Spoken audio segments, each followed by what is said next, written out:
I'm Sean Lally from Weathers.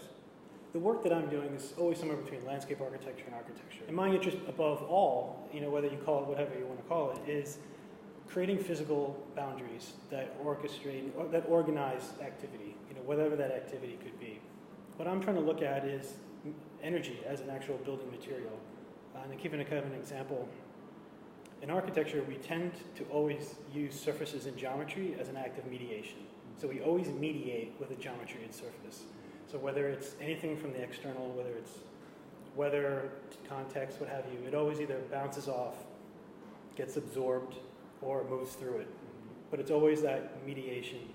We do work with energy, but it's usually to fill that thing up. It's usually through air conditioning, heating, and electric, HVAC as a way of kind of conditioning that interior as a preconceived climate. Everything comes down to a line and a surface, and that's what we work with.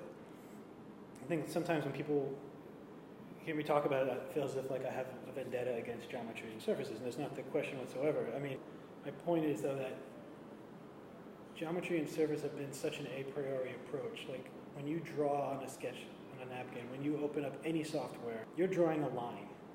And it's an abstraction of a geometry. It's an abstraction of a solid state construction, ossified piece of energy. So for me, like these material energies, which I'm calling them, they exist in the landscape, and landscape architects use them as, again, to mediate against with vegetation to either, block the sun or the wind or find a way of working with the human body and mediating that body from its environment through surfaces.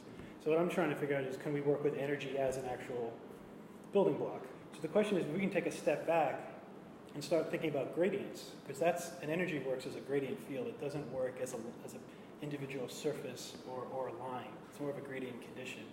If you can start sketching in gradients and start understanding, the pressures and lumens, and work with energy in the same way we work with Euclidean geometry and such, what does that open up for us? It's not just a neutral vehicle. It actually has implications as to how we organize things. And it changes program, it changes activities, it changes how we relate with each other because of these things. And one of the easiest examples I can give would be street lighting. So, prior to street lighting, you didn't have that same control of the environment. And if you look at a street post or a street lighter, whether in the street or in a park, when you're in that zone of cone of light, you have safety, you have commerce, you have recreation. When you're out of it, that goes away. And that's a clear boundary there.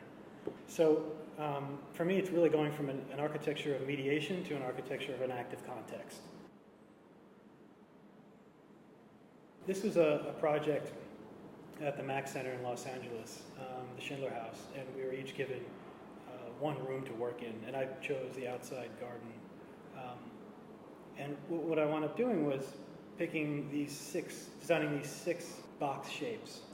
They looked identical in shape, but internally they had heating, lighting, this water tracer that dyed the water that you can actually follow through black light. It goes from translucent to opaque, and then air velocity, a kind of fan system. And then some of them were dormant, so some didn't have any of those. But the idea was, just working with those variables of those energy systems, which is the kind of qualities we always like in a garden, right? We like the color, we like the scent. The question is, without having to do with the signifier, having a green plant, can we actually still work with them and control them? So the six of them were kind of put out there, and then they all had different variables of them. So they looked identical, but they actually operated differently. Some had different levels of heat, some had the fan working in different conditions. There was one control where it was just the shape itself. So the idea was that throughout the course of a day and night, they would kind of activate and go dormant. Some would be stimulated all day because they're artificially controlled. And the idea was that throughout the course of a day, a week, or a month, you saw these six things actually working completely different, even though they looked identical. The idea was to try to basically simulate one thing and then create it and see where the back and forth was and where things fell apart.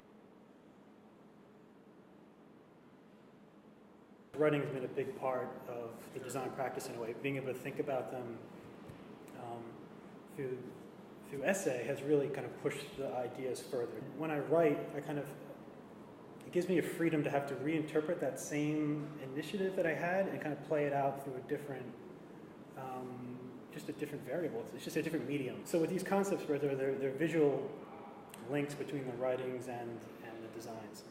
And the kind of these concept spreads are hopefully help both me and help anyone else who's interested in the larger objectives of the work and kind of can run with them in any direction they want. It doesn't have to look like my work, that, you know, or how I solve that. But I think hopefully the interests are a little bit bigger than just how I answer them, but hopefully something that's out there that's fun and working on for a very long time.